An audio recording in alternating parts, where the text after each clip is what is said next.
What if the Bible's rules for intimacy and marriage aren't what you've been taught?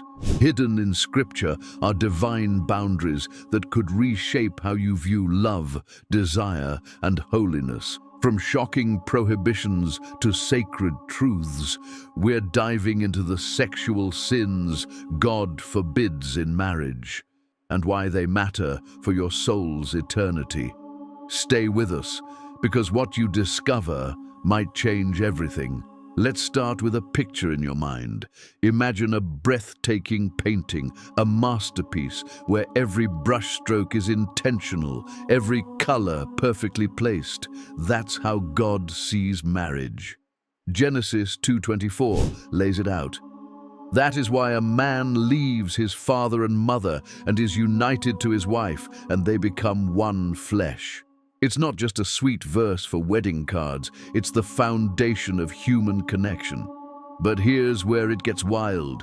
Ephesians 5:31-32 calls marriage a profound mystery, linking it to Christ's unbreakable love for the church. Think about that.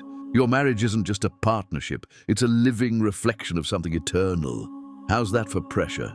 Now, what happens when you spill paint on a masterpiece? One careless splash, and the whole thing's compromised. That's why God sets boundaries. He's not some cosmic killjoy trying to ruin your fun.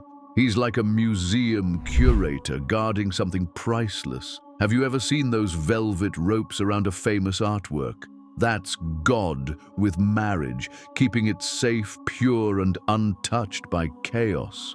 So, what are those boundaries? We're not dropping the answer yet. Let's build the suspense and explore why this matters so much. Here's a scene for you. You're at a friend's house, the wine's flowing, and someone leans in with a wink saying, "Hey, we're married. Anything goes behind closed doors, right?"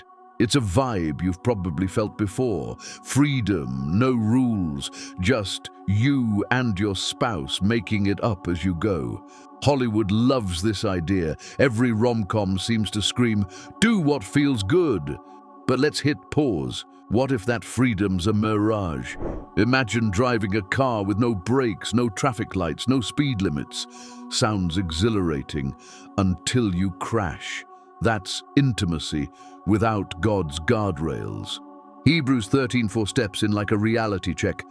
Marriage should be honored by all, and the marriage bed kept pure. That word, pure, isn't about being boring or stuck up. It's about protecting something rare. But what does pure mean in real life? Is it just avoiding the obvious stuff? Or is there a deeper layer?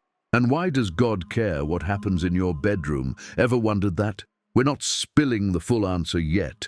Let's dig into the why before the what. Let's flip the script for a second. What if love isn't just butterflies and late-night talks? 1 Corinthians 13:4-7 paints a bigger picture. Love is patient, love is kind. It does not envy, it does not boast, it is not proud. You've heard it at weddings, but it's more than poetry. It's a playbook for life. Ever tried being impatient with your spouse? Spoiler alert, it's like tossing a match into dry grass. Sparks fly, and not the good kind. Love's not a free-for-all. It's a framework. Now, tie that to Hebrews 13:4 again. The marriage bed kept pure. Love and holiness aren't opposites, they're teammates. God's not hovering with a rule book to cramp your style. He's like a coach on the sidelines shouting, "Here's how you win at this." But what happens when we ditch the game plan? Ever ignored advice and regretted it later? That's where we're headed next, because the stakes are higher than you might think. Let's zoom out and get real about the world we're living in. Pornhub clocked over 42 billion visits in 2019, billion with a B. Netflix pumps out shows like Sex Life, where cheating's dressed up as sexy rebellion. Instagram's a non-stop parade of filtered bodies and perfect lives. It's like we're swimming in a flood of more. More pleasure, more options, more everything. Ever felt that pull? Like you're chasing something you can't quite catch? Here's the gut punch. A 2020 Barna study found 68% of church-going men and 33% of women admit to watching porn. The fallout's brutal. Marriages tank, trust erodes, and hearts break. Picture this. A husband sneaking late-night screen time. A wife wondering why she's not enough. Sound familiar? The world's selling a lie that more equals better. But God's boundaries are the lifeboat in this mess. What boundaries, though?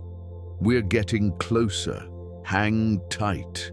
Time for a story that's straight-up drama. David and Bathsheba.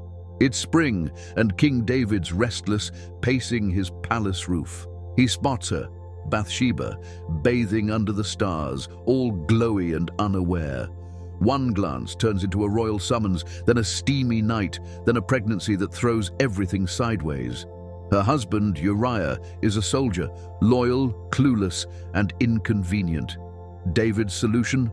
Send him to the front lines and let the war clean up the mess. Uriah dies. David weds Bathsheba, and he thinks he's golden. But God's not blind. Nathan the prophet barges in with a story about a stolen lamb, and David's outraged. That guy deserves to die. 2 Samuel 12:5. Then Nathan drops the hammer. You are that man. Boom. David's exposed. The aftermath? A dead child, a fractured family, a king drowning in regret. Ever made a small choice that snowballed into chaos? That's David's lesson. Sin starts subtle, but ends loud. What's sin, exactly? We're not there yet. Let's ramp up the tension. Next up, David's son Solomon takes the spotlight, and he's a walking paradox. 1 Kings 11:3 says he had 700 wives and 300 concubines, 1,000 women. Sounds like a flex, but it's a flop. Proverbs 5:3-4, straight from Solomon's pen, oozes regret. The lips of an adulterous woman drip honey, but in the end, she is bitter as gall, sharp as a double-edged sword. He's not guessing, he lived it. His harem didn't just drain his bank account, it dragged him into idol worship and split his kingdom in two. Think about it, the wisest guy ever, undone by desire. Ever known someone who had it all and trashed it? That's Solomon, a genius turned cautionary tale. His life screams, watch out! But watch out for what? The answer's simmering. Let's keep the pot stirring. Now Jesus steps in, and he doesn't mess around. Matthew 5:27-28 lands like a thunderclap. You have heard that it was said, you shall not commit adultery. But I tell you that anyone who looks at a woman lustfully has already committed adultery with her in his heart. Whoa! Adultery is not just an act, it's a mindset. Ever caught yourself staring a little too long? Jesus says that counts. Imagine a courtroom, your heart's in the dock and the evidence is piling up. Every double take, every late night scroll, every harmless fantasy. Proverbs 23:7 backs it up. As a man thinks in his heart, so is he. Jesus isn't just raising the bar, he's digging to the root. Why? Because marriage is more than a ring or a vow, it's a soul-level bond. Something's off limits here, something big. Can you feel the build-up? Let's bring this home with a story. Meet Jake and Sarah, married 5 years, 2 little kids bouncing around. Jake's solid, church every Sunday, helps with homework, but work stress leads to late nights online. It starts innocent, a pop-up ad, a curious click. Then it's a habit, porn, sneaking around, headphones on. Sarah notices he's distant, snappy. One night, she checks his laptop. The fight's raw, yelling, tears. How could you? Stats paint the picture. Barna says 64% of Christian men admit to monthly porn use, 2016 data. The American Psychological Association links it to a 43% divorce rate in the US, often tied to betrayal. Jake's not cheating physically, but Sarah's gut screams otherwise. "It's like he's with someone else in his head," she tells a friend, voice breaking. "Is that a sin? We're circling the answer. Let's see where it lands." Sin's not a one and done, it's a wrecking ball. 1 Corinthians 6:18 warns, "Flee from sexual immorality. Whoever sins sexually sins against their own body." Jake's trap. Guilt eats him alive. He's short-tempered. He's checked out. Sarah's a shell, self-esteem shot, wondering what she did wrong. The kids pick up the vibe. More fights, worse grades. Counselors say sexual sin rewires your brain. National Institute of Health Studies compare porn addiction to cocaine cravings. Ever watched a relationship turn into a war zone? That's the price tag. Something's at the core of this mess, something God forbids. We're almost ready to name it. Let's shift gears to hope with Hosea and Gomer. God tells Hosea, "Marry a prostitute." Hosea 1:2, a wild command, a symbol of Israel's wandering heart. Gomer cheats, bolts, ends up in chains. Hosea could have said, "I'm out." But he tracks her down and buys her freedom, 15 shekels and some grain. Hosea 3:2. It's gritty, heartbreaking, stunning. Why does he do it? Hosea 3:1 says, "Love her as the Lord loves the Israelites." It's a mirror of God's grace, fierce, undeserved. Ever loved someone through their worst? That's Hosea's story. But even here, boundaries hold weight. What boundaries? The reveal's coming. Brace yourself. So, how do we stay on track in a marriage that honors God and stands the test of time? It's not just about dodging disaster. It's about building something strong, vibrant, and lasting. Marriage is a journey, a road trip through life's twists and turns. And if you want to keep the wheels rolling and the view breathtaking, you've got to be intentional. Let's break this down into 3 clear steps. Guard your eyes, open your heart, and unite your souls, while weaving in the timeless wisdom of the 10 Commandments and practical, specific actions you can take today. Buckle up. We're diving in. The Bible sets the tone in Job 31:1.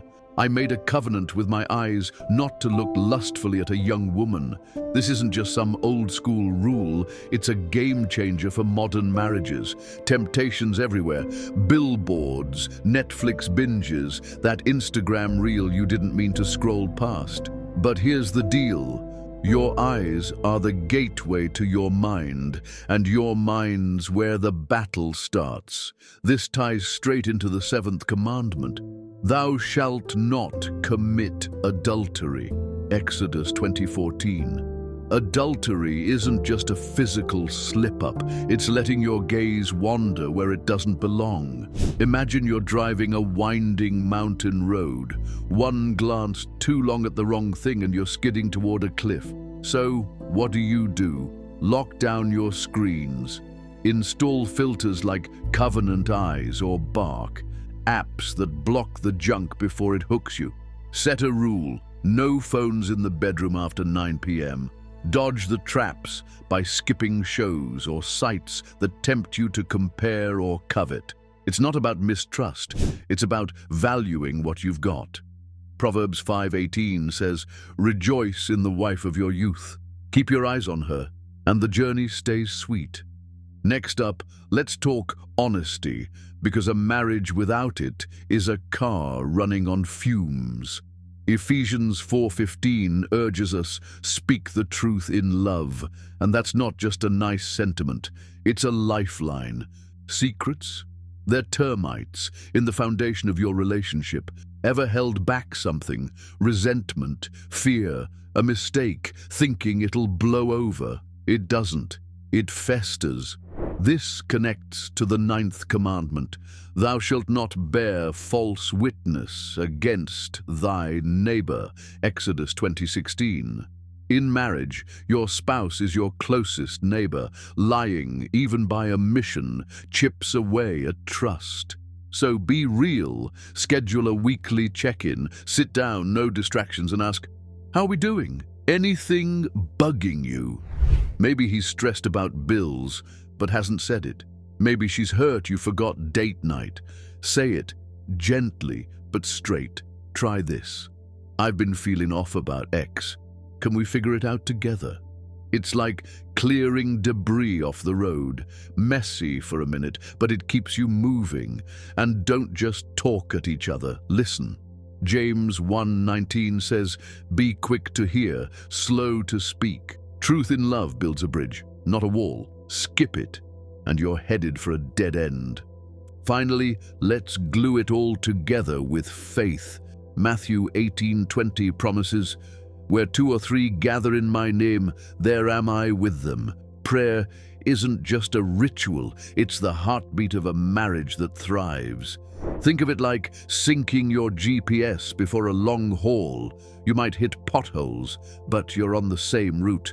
This echoes the first commandment. Thou shalt have no other gods before me. Exodus 23. When you pray together, you're putting God first, above the chaos of kids, jobs, or that fight about whose turn it is to do dishes. So make it happen. Start small. A 5-minute prayer before bed, holding hands, thanking God for each other and asking for strength. Or pick a devotional, try the Love Dare or a Bible app like YouVersion, and read a verse together each morning. Tie in the fourth commandment, remember the Sabbath day to keep it holy, Exodus 28, by setting aside Sunday for a no-rush, faith-focused reset, church, a walk, a quiet moment to reconnect. It's not about being perfect, it's about being present. Couples who pray together don't just survive, they shine. Ever seen a team that's totally in sync? That's you, with God at the wheel. Picture your marriage as a road trip. You're cruising along, tunes blasting, scenery rolling by, but there are cliffs out there, temptation, silence, drift. The 10 Commandments aren't just rules, they're guardrails. Thou shalt not covet, Exodus 20:17, reminds you to cherish what's in your passenger seat, not someone else's ride.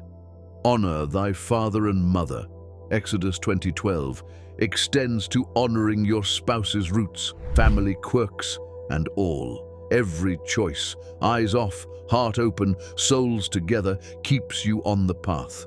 Mess up, you'll hit bumps. But Proverbs 24:16 says, a righteous man falls 7 times and rises again. Get back up, recalibrate, and keep driving. The view's worth it.